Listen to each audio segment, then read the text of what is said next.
कि ब्रह्मांड का जो सबसे पहला शिवलिंग है वो आज के दिन ही प्रकट हुआ था। तो शिवरात्रि में हर साल अलग अलग प्रकार के योग होते हैं। तो अब की बार जो शिवरात्रि है उसका बड़ा महत्व है।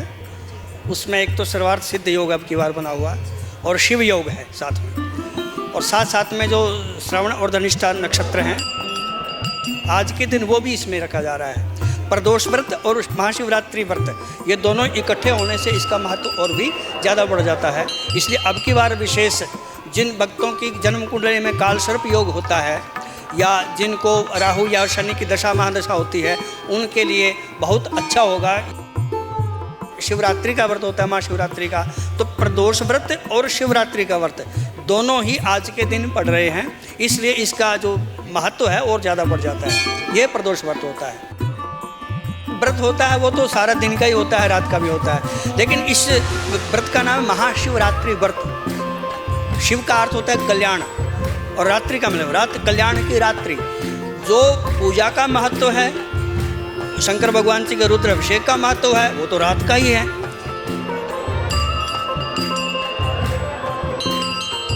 सो ਅਸੀਂ ਮੌਜੂਦ ਹਾਂ शिव मंदिर ਦੇ ਵਿੱਚ। ਸੋ महाशिवरात्रि ਦਾ ਦਿਨ ਹੈ। ਸਾਰੀ ਸੰਗਤ, ਸਾਰੇ ਸ਼ਰਧਾਲੂ ਜਿਹੜੇ ਹੈਗੇ ਆਏ ਹੋਏ ਆ ਮੰਦਿਰ ਦੇ ਵਿੱਚ ਮਹਾਦੇਵ ਦੀ ਪੂਜਾ ਕਰਨ ਲਈ। ਅਲੱਗ-ਅਲੱਗ ਵੱਖਰੇ ਤਰੀਕੇ ਦੇ ਨਾਲ ਮਹਾਦੇਵ ਜੀ ਨੂੰ ਖੁਸ਼ ਕਰਨ ਦੀ ਕੋਸ਼ਿਸ਼ ਕਰਦੇ ਆ। ਚੜਾਵਾ ਚੜਾਉਂਦੇ ਆ, ਦੁੱਧ ਚੜਾਉਂਦੇ ਆ, ਗੰਗਾ ਜਲ ਹੋ ਗਿਆ, ਦਹੀਂ ਹੋ ਗਿਆ, ਸ਼ਿਵਲਿੰਗ ਨੂੰ ਪ੍ਰੋਪਰ ਤਰੀਕੇ ਦੇ ਨਾਲ ਸਾਰਾ ਸਮਾਨ ਚੜਾ ਕੇ ਉਸ ਤੋਂ ਬਾਅਦ ਪੂਜਾ ਕੀਤੀ ਜਾਂਦੀ ਹੈ। ਸੋ ਜਿਵੇਂ ਤੁਸੀਂ ਕੀ ਵੇਖ ਸਕਦੇ ਹੋ ਇੱਥੇ ਲੋਕਾਂ ਦੀ ਇੱਕ ਛੋਟੀ ਜਿਹੀ ਭੀੜ ਵੀ ਹੈਗੀ ਹੈ ਜਿੱਥੇ ਸ਼ਿਵਲਿੰਗ ਦੀ ਪੂਜਾ ਹੋ ਰਹੀ ਹੈ, ਜਿੱਥੇ ਲੋਕੀ ਪੂਜਾ ਕਰ ਰਹੇ ਨੇ, ਬੇਲ ਪੱਤਰ ਚੜਾ ਰਹੇ ਨੇ, ਬੇਲ ਚੜਾ ਰਹੇ ਨੇ, ਫੁੱਲ ਚੜਾ ਰਹੇ ਨੇ ਸ਼ਿਵਲਿੰਗ ਨੂੰ, ਦੁੱਧ ਚੜਾ ਰਹੇ ਨੇ, ਫਲ ਫਰੂਟ ਚੜਾ ਰਹੇ ਨੇ, ਜਿਸ ਦੇ ਨਾਲ ਅਸੀਂ ਮੰਨਦੇ ਹਾਂ ਕਿ ਮਹਾਦੇਵ ਨੂੰ ਸੁੱਚਾ ਕਰਕੇ ਉਸ ਤੋਂ ਬਾਅਦ ਉਹਨਾਂ ਦੇ ਉੱਪਰ ਦੁੱਧ ਪਾਉਣਾ ਚਾਹੀਦਾ ਹੈ, ਬੇਲ ਪੱਤਰ ਚੜਾਉਣੇ ਚਾਹੀਦੇ। ਜਿਵੇਂ ਕਿ ਤੁਸੀਂ ਵੇਖ ਸਕਦੇ ਹੋ ਤਸਵੀਰਾਂ ਦੇ ਵਿੱਚ ਵੀ ਕਿ ਲੋਕੀ ਆ ਰਹੇ ਨੇ ਅਤੇ ਸ਼ਿਵਲਿੰਗ ਨੂੰ ਬਹੁਤ ਸੋਹਣੇ ਤਰੀਕੇ ਦੇ ਨਾਲ ਸਜਾ ਵੀ ਰਹੇ ਨੇ ਅਤੇ ਮੱਥਾ ਵੀ ਟੇਕ ਰਹੇ ਨੇ।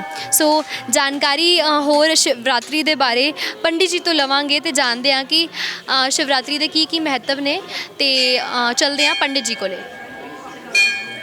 ਰਿਜੈਕ ਸਤਿ ਸ਼੍ਰੀ ਅਕਾਲ, ਤੁਸੀਂ ਦੇਖ ਰਹੇ ਹੋ ਡੇਲੀ ਪੋਸਟ ਪੰਜਾਬੀ ਅਤੇ ਮੈਂ ਹਾਂ ਜਸਵੀਰ ਕੌਰ। ਸੋ ਮਹਾਸ਼ਿਵਰਾਤਰੀ ਦੀ ਤੁਹਾਨੂੰ ਸਾਰਿਆਂ ਨੂੰ ਬਹੁਤ ਵਧਾਈਆਂ। ਅਤੇ ਪੰਡਿਤ ਜੀ ਮੇਰੇ ਨਾਲ ਮੌਜੂਦ ਨੇ। ਸੋ ਸ਼ਿਵਰਾਤਰੀ ਦੀ ਕੀ ਮਹੱਤਵ ਨੇ ਇਸ ਸਾਲ ਦੇ, ਸੋ ਜਾਣਕਾਰੀ ਲਵਾਂਗੇ। ਰਾਮ ਰਾਮ ਪੰਡਿਤ ਜੀ। ਰਾਮ ਰਾਮ, ਜੈ ਸਿਆ ਰਾਮ। ਪੰਡਿਤ ਜੀ, ਹਰ ਸਾਲ ਜਦੋਂ ਸ਼ਿਵਰਾਤਰੀ ਆਉਂਦੀ ਹੈ ਤਾਂ ਅਲੱਗ-ਅਲੱਗ ਮਹੱਤਵ ਨਾਲ ਲੈ ਕੇ ਆਉਂਦੀ ਹੈ। ਜਿਵੇਂ ਕਦੇ ਕੁਛ ਹੁੰਦਾ ਹੈ, ਕਦੇ ਕੋਈ ਉਪਾਅ ਕਰਨੇ ਹੁੰਦੇ ਆ ਸੰਗਤਾਂ ਨੇ, ਤਾਂ ਇਸ ਸ਼ਿਵਰਾਤਰੀ ਦੀ ਕੀ ਖਾਸ ਗੱਲ ਹੈ? पहले तो मैं आप सबको शिवरात्रि की बहुत बहुत बधाई देना चाहूँगा, बहुत बधाई, शुभकामनाएं। शिवरात्रि का जो त्यौहार है हर साल बड़ी धूमधाम से मनाया जाता है और सब लोग जानते हैं इसको कि फाल्गुन मास के कृष्ण पक्ष की चतुर्दशी तिथि में महाशिवरात्रि का पर्व मनाया जाता है। महादेव शिवलिंग के रूप में आज के दिन पहली बार प्रथम प्रकट हुए थे। मतलब कहने का भाव है कि ब्रह्मांड का जो सबसे पहला शिवलिंग है वो आज के दिन ही प्रकट हुआ था। तो शिवरात्रि में हर साल अलग अलग प्रकार के योग होते हैं। तो अब की बार जो शिवरात्रि है उसका बड़ा महत्व है। उसमें एक तो सर्वार्थ सिद्ध योग अब की बार बना हुआ है और शिव योग है साथ में, और साथ साथ में जो श्रवण और धनिष्ठा नक्षत्र हैं उनसे युक्त महाशिवरात्रि है। तो इस प्रकार से कई योग इसमें बने हुए हैं। और दूसरी बात यह है कि जो प्रदोष का व्रत होता है आज के दिन वो भी इसमें रखा जा रहा है। प्रदोष व्रत और महाशिवरात्रि व्रत ये दोनों इकट्ठे होने से इसका महत्व और भी ज़्यादा बढ़ जाता है। इसलिए अब की बार विशेष जिन भक्तों की जन्म कुंडली में काल सर्प योग होता है या जिनको राहु या शनि की दशा महादशा होती है उनके लिए बहुत अच्छा होगा। ये शिव जी की पूजा करते हैं, रुद्राभिषेक करते हैं, शंकर भगवान को नाग नागिन के जोड़े अर्पित करते हैं, तो उनके लिए बहुत बढ़िया है। वैसे तो सबके लिए ही बढ़िया है, लेकिन जो जिसकी कुंडली में दशा महादशा के अनुसार वो बहुत बढ़िया योग है आपकी। ਪੰਡਿਤ ਜੀ, ਤੁਸੀਂ ਜਿਵੇਂ ਹੁਣ ਗੱਲ ਕੀਤੀ ਕਿ ਦੋ ਜਿਹੜੇ ਚੀਜ਼ਾਂ ਹੈਗੀਆਂ ਜੀ ਇਕੱਠੇ, ਸ਼ਿਵਰਾਤਰੀ ਅਤੇ प्रदोष व्रत, तो ਉਹਦੇ ਬਾਰੇ जानकारी दोगे कि ਕਿਹੜਾ ਹੁੰਦਾ ਹੈ व्रत? अच्छा, ये प्रदोष व्रत होता है।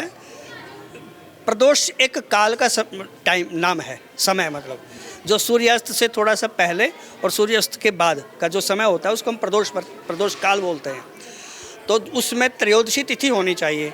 तो आज का जो समय रहेगा शाम को प्रदोष काल में, यानी ये लगा लो आप 6:30 बजे, 6-6:30 बजे, तो उस समय प्रदोष काल में प्रदोष का व्रत किया जाता है। द्वादशी व्यापनी होती है कई बार, या तो त्रयोदशी में होता है, मतलब शाम के समय में त्रयोदशी तिथि होनी चाहिए। तो आज त्रयोदशी तिथि रहेगी शाम को, ये प्रदोष व्रत हो गया। उसके बाद चतुर्दशी लग जाएगी। चतुर्दशी में शिवरात्रि का व्रत होता है, महाशिवरात्रि का। तो प्रदोष व्रत और शिवरात्रि का व्रत दोनों ही आज के दिन पड़ रहे हैं, इसलिए इसका जो महत्व है और ज़्यादा बढ़ जाता है। ये प्रदोष व्रत होता है। पंडित जी, बहुत से लोग आंਦੇ ਨੇ जो ਸਵੇਰ ਤੋਂ ਲੈ ਕੇ ਸ਼ਾਮ ਤੱਕ ਆਂਦੇ ਰਹਿੰਦੇ ਨੇ, ਰਾਤ ਤੱਕ ਵੀ ਆਂਦੇ ਰਹਿੰਦੇ ਨੇ, ਤਾਂ ਮੈਂ ਚਾਹਾਂਗੀ ਤੁਸੀਂ ਦੱਸੋ कि सही टाइम ਕੀ ਹੁੰਦਾ कि रात ਨੂੰ ਆਣਾ ਚਾਹੀਦਾ ਹੈ ਭਗਤਾਂ ਨੂੰ? हाँ, देखिए जो व्रत होता है वो तो सारा दिन का ही होता है, रात का भी होता है, लेकिन इस व्रत का नाम है महाशिवरात्रि व्रत। शिव का अर्थ होता है कल्याण और रात्रि का मतलब रात, कल्याण की रात्रि। जो पूजा का महत्व है, शंकर भगवान जी के रुद्र अभिषेक का महत्व है, वो तो रात का ही है। लेकिन अपनी परिस्थिति के अनुसार लोग काम करते हैं, यहाँ पे पूजा करने के लिए आते हैं, सवेरे भी आनी चाहिए।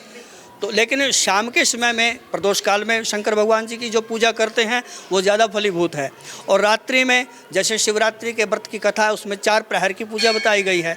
तो उसमें 4 प्रहर की यानी रात को सारी रात ही इसमें भगवान की पूजा होती है, रुद्राभिषेक होता है, अलग अलग मंत्रों से रुद्राष्टाध्यायी विशेष रूप से उसमें पढ़ी जाती है। तो रात के शिवरात्रि का ही अर्थ है कि रात को ही इसकी पूजा का महत्व बताया गया है।